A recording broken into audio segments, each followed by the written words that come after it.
Welcome to Blizzard Fire. We hope this video helps fire up your solution. You start now, save your game and close apps because safe mode requires a full shutdown.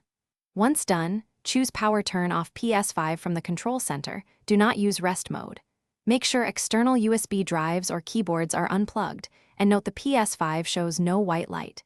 Keep your DualSense charged. This is the only controller method that will work to navigate safe mode.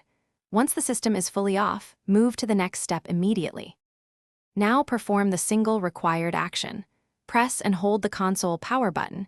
You hear one beep first, then continue holding until a second beep around 7 seconds. This signals safe mode boot. Immediately connect the DualSense with a USB-C cable to the front port.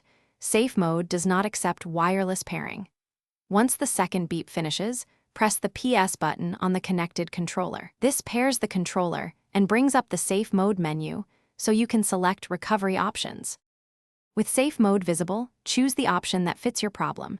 Restart PS5, change resolution, update system software, rebuild database, reset, or reinstall.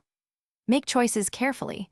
Rebuild database repairs files without deleting user data, while initialize and reinstall will remove data. Backup saves to PS Plus Cloud or USB first.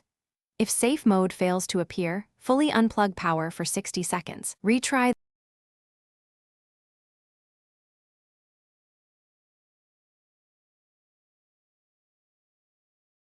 Thanks for watching. If you found this helpful, don't forget to like and subscribe.